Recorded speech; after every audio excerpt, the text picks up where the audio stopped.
Halo semua, gimana kabar kalian hari ini? Semoga kalian selalu diberikan kesehatan yang tidak terbatas dan senantiasa selalu dianugerahkan rejeki yang sangat berlimpah. Pada kesempatan kali ini saya akan membahas sebuah kisah yang cukup memprihatinkan, di mana kejadian itu terjadi kepada seorang gadis yang berparas sangat cantik, dan dia masih berstatus sebagai seorang pelajar di sekolah menengah kejuruan di Provinsi Sumatera Barat. Akan tetapi kehidupan dari gadis itu ternyata harus terhenti karena perilaku yang dilakukan oleh seorang pemuda kampung. Dia ditemukan pertama kali di dalam sebuah gundukan tanah dengan posisi yang sedang terikat oleh seutas tali tambang. Dalam penggambaran dari beberapa kesaksian para warga yang melihat langsung lokasi tersebut, di sana mereka berkata bahwa korban mengalami bekas jeratan yang cukup dalam di sekujur tubuhnya, dan dia bahkan tidak mengenakan sehelai pun busana dalam kondisi yang sedemikian rupa. Menurut keterangan yang saya dapatkan, diketahui bahwa satu orang pemuda kemudian ditetapkan menjadi dalang atas apa yang sudah terjadi. Dia sempat melarikan diri ke dalam hutan dan masih diburu oleh satuan petugas kepolisian setempat. Pada hasil penyelidikan yang sudah dilakukan, di sana disebutkan bahwa si pemuda itu ternyata berstatus sebagai seorang pengangguran. Dia juga pernah dihukum di dalam jeruji besi dengan kisah yang sama, dan hidayah atas pertaubatan seperti sulit untuk didapatkan. Kemungkinan besar si pemuda juga sedang berada dalam pengaruh minuman setan. Dan saat si gadis tidak sengaja lewat di depan matanya, maka niatan itu seketika muncul dan tercetus dengan begitu saja di dalam pikirannya. Dalam penyelidikan awal itu juga mengatakan bahwa si pemuda awalnya hanya meminta gorengan serta uang hasil jualan. Akan tetapi karena si gadis malah melakukan perlawanan dan dirinya sudah kehilangan kesadaran, hingga tanpa terduga eksekusi itu kemudian terjadi dan sama sekali tidak bisa dia kendalikan. Si pemuda itu bahkan sempat melakukan aktivitas olahraga di sebuah hutan. Hal itu terbukti dari banyaknya cairan putih yang sudah mengering di tubuh korban. Dia diduga melakukan itu semua ketika si gadis sudah berpindah alam.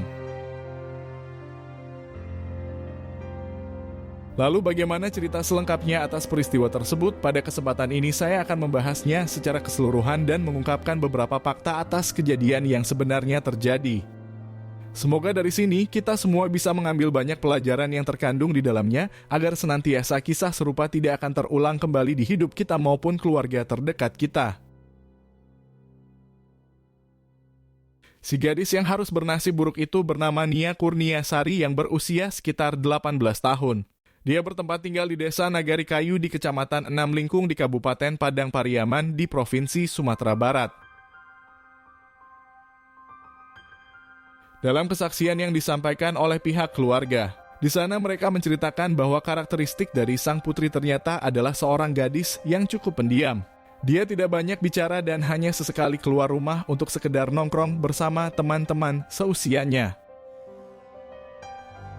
Sebagai seorang murid di salah satu sekolah negeri di Kabupaten Pariaman, Nia Kurniasari juga termasuk sebagai seorang siswi yang cukup berprestasi.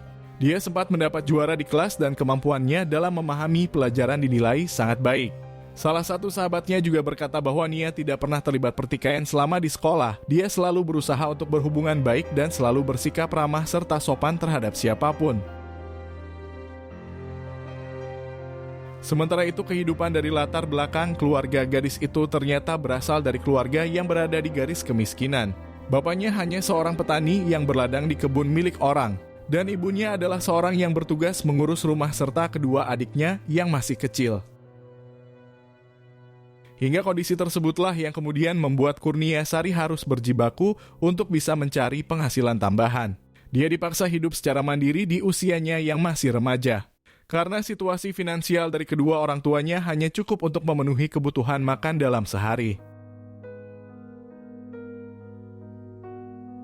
Dan demi untuk mengejar cita-citanya ke jenjang pendidikan yang lebih tinggi, Kurniasari kemudian memilih untuk berjualan gorengan ke para tetangga yang ada di sekitar tempat tinggalnya. Pada mulanya gadis itu tentu merasa cukup malu dengan kondisinya yang terpaksa harus berdagang keliling. Akan tetapi karena dia memahami bahwa kondisi dari keluarganya berada dalam keterbatasan, dan jika dirinya tidak melakukan pekerjaan itu maka dia terancam harus putus sekolah. Selain itu, penghasilan yang didapatnya juga dibagikan untuk kedua adiknya agar bisa setara dengannya dalam melanjutkan pendidikan. Menurut keterangan yang saya dapatkan, rutinitas yang dilakoni oleh Kurnia Sari itu ternyata sudah dia lakukan semenjak di bangku kelas 1 sekolah menengah kejuruan. Dia juga sempat menjajakan dagangannya itu ke teman-teman sekelasnya. Akan tetapi karena dagangannya tidak pernah habis dan sering merugi, Kurnia Sari kemudian memutuskan untuk kembali berjualan sepulang dia bersekolah.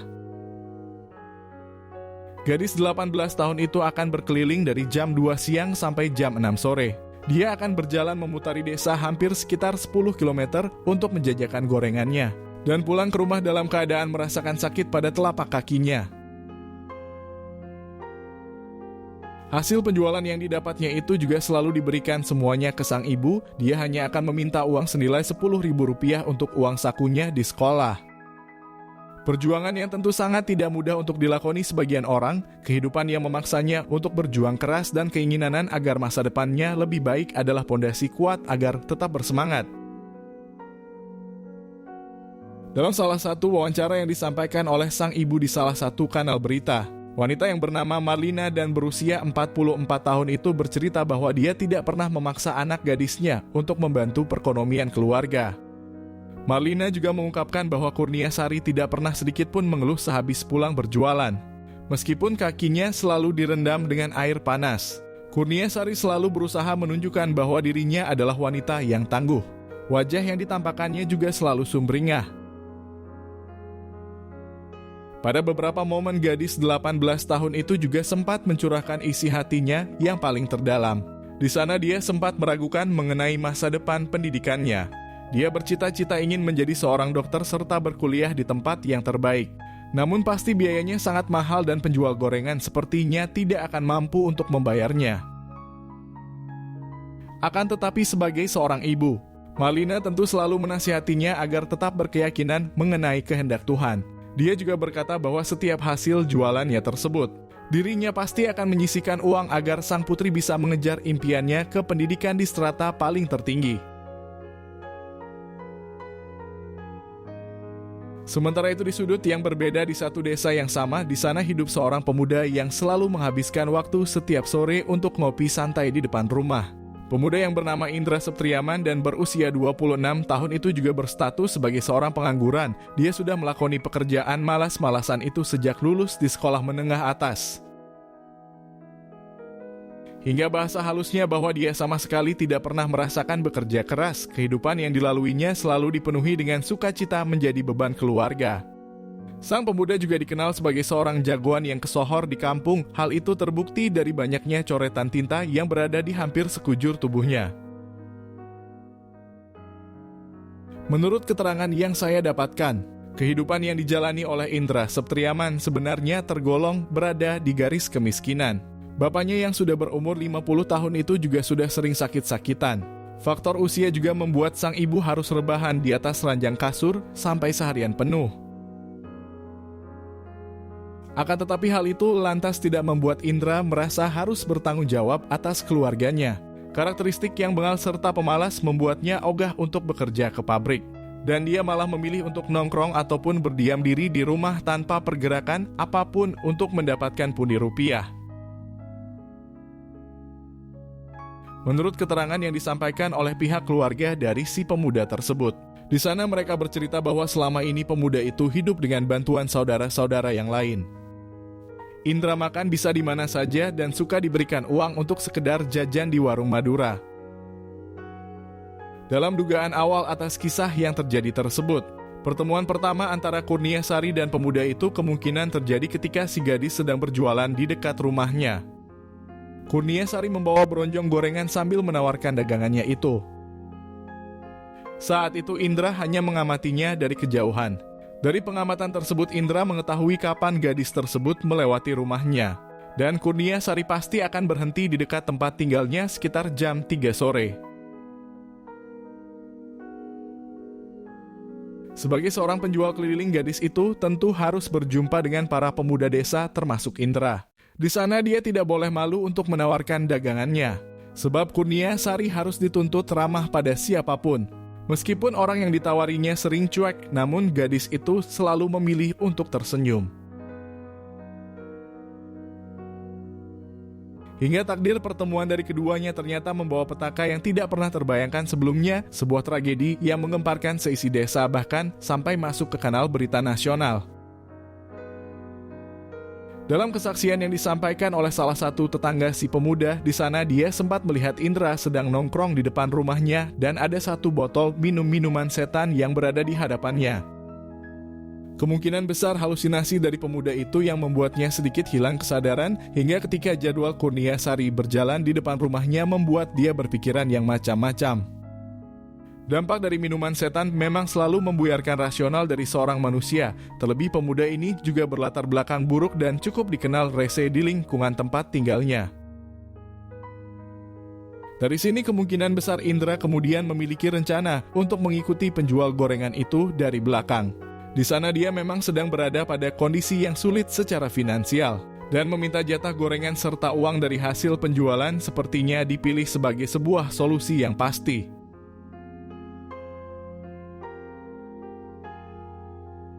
Dalam beberapa informasi yang saya dapatkan, perkampungan yang ditinggali oleh gadis 18 tahun itu ternyata berada di pedalaman. Di sana rumah-rumah warga berjarak cukup berjauhan, dan sebagian desanya terdapat perkebunan serta hutan yang masih sangat terjaga. Di sini kemungkinan besar dugaan awal bahwa aksi tersebut dilakukan di persimpangan jalur itu kondisinya memang sangat sepi dan tidak akan banyak warga yang akan melintas ke sana. Kesempatan yang terbuka lebar itu pasti tidak akan disia-siakan oleh Indra untuk segera mengambil tindakan. Dan kemungkinan besar dia mencegat Kurniasari hingga langsung meminta uang dari hasilnya seharian berdagang. Dari versi yang banyak berkembang terkait motif atas perampasan barang berharga milik korban, di sini gadis itu tentu langsung terkejut karena sergapan yang datang secara tiba-tiba oleh pemuda tersebut. Kurniasari kemungkinan besar langsung panik dan merasa ketakutan dan diduga kemudian berteriak untuk meminta pertolongan sambil berlari agar bisa pergi dari sana. Sayangnya hal itu langsung bisa dicegah oleh Indra menggunakan kedua tangannya. Langkah dari Kurniasari kemudian terhenti dan dia sekarang berada di posisi yang terjepit. Pada momen ini tragedi yang memilukan tersebut kemudian sudah berada di depan mata. Seorang pemuda yang berambisi besar sedang berhadapan dengan si gadis yang terjebak pada situasi yang serba salah. Hingga akhirnya Indra kemudian sudah benar-benar menguasai Kurniasari secara keseluruhan. Tidak ada yang bisa menghentikannya karena mangsanya sudah tidak bisa kemana-mana. Keadaan perkampungan yang sangat sepi juga menjadi faktor utama dan Kurniasari kemungkinan besar hanya bisa mempertahankan diri dengan menggerakkan tubuhnya agar bisa terlepas dari cengkeramannya. Hingga akhirnya dekapan yang terlalu kencang dari tenaga seorang mantan napi tahanan tersebut membuat Kurnia sampai kehilangan oksigen di udara. Dan napasnya mulai tersengal-sengal hingga seketika langsung menjadi tidak sadarkan diri. Sebagai seorang pemangsa yang sudah mendapat buruan, Indra pastinya langsung bergerak cepat untuk menyantapnya. Dalam kesunyian di tengah hutan, gadis itu kemudian diajak untuk melakukan aktivitas olahraga dengan kondisi yang dipaksakan. Di sana Indra kemungkinan besar menjebol gawang milik Kurniasari secara berkali-kali. Gadis itu dipaksa menghadapi keadaan yang tidak pernah dibayangkan sebelumnya.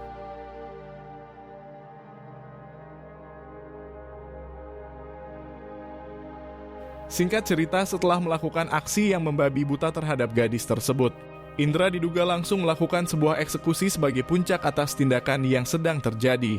Dan Kurniasari akhirnya harus mengembuskan napas terakhirnya di sana. Sebuah takdir yang tidak bisa dihindari oleh gadis 18 tahun tersebut. Impian serta perjuangannya selama ini demi menggapai cita-cita yang tinggi ternyata harus pupus begitu saja. Satu pemuda yang tidak tahu diri itu telah merenggut pengorbanan besar dari gadis itu untuk mencapai pendidikan yang lebih baik di masa depannya. Dari hasil penyelidikan serta barang bukti yang sudah didapatkan, Indra kemudian berencana untuk menghilangkan jejak atas perbuatan yang sudah dirinya lakukan. Dalam keterangan yang disampaikan oleh salah seorang saksi, ketika itu dia sempat melihat Indra pulang ke rumah dan pergi lagi sambil membawa cangkul serta perlengkapan lainnya. Dari sini kemungkinan besar alat tersebut yang kemudian dia gunakan di sekitar perkebunan kosong Indra akhirnya berhasil membenamkan Kurniasari dengan keadaan yang terikat seutas tali tambang. Dan setelah semua misinya sudah terselesaikan, si pemuda itu kemudian langsung melarikan diri ke tempat persembunyiannya. Di sana dia akan berpura-pura serta bersandiwara dengan sedemikian rupa. Singkat cerita, setelah 2 hari berikutnya, Kurniasari ternyata pertama kali ditemukan dalam keadaan yang sudah tidak bernapas. Satu warga itu menemukannya di dalam sebuah gundukan yang memiliki kedalaman sekitar 1 meter. Kejadian ini tentu langsung menggemparkan seisi desa di Kabupaten Pariaman. Dan sekitar setengah jam berikutnya pihak kepolisian akhirnya sudah datang di lokasi kejadian. Bersama dengan tim medis, para petugas itu kemudian membawanya untuk dilakukan penyelidikan yang lebih mendalam. Dari serentetan bukti yang kemudian didapati oleh pihak penyelidik, di sana mereka selanjutnya mendapat 1 orang pemuda yang dicurigai sebagai dalang atas peristiwa tersebut. Para warga juga menyebutkan bahwa si pemuda memang bertingkah aneh pasca penemuan tubuh si gadis. Dia seperti orang yang linglung dan tidak tenang dalam beberapa kesempatan. Hingga setelah itu pemuda yang bernama Indra Septriaman tersebut langsung menghilang, dan disinyalir ini adalah bagian terpenting atas ditetapkannya dia menjadi tersangka tunggal. Akan tetapi pihak kepolisian menemui banyak kendala atas proses pencarian si pemuda. Kondisi hutan serta perkebunan yang cukup luas membuat area itu sulit untuk digapai. Pihak kepolisian juga mengaku bahwa Indra Septriaman memiliki wawasan yang luas atas hutan tersebut. Dia mempunyai keahlian bertahan hidup yang cukup baik dan membuat proses ini menjadi harus berkepanjangan.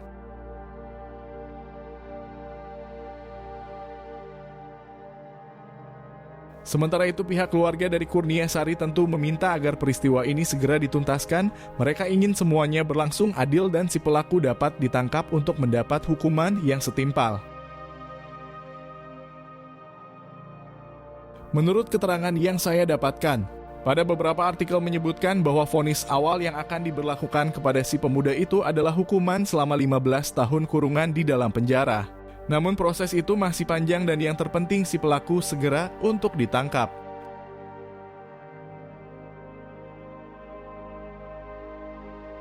Saya berharap kita semua bisa mengambil banyak pelajaran yang terkandung di dalamnya agar senantiasa kisah serupa tidak akan terulang kembali di hidup kita maupun keluarga terdekat kita.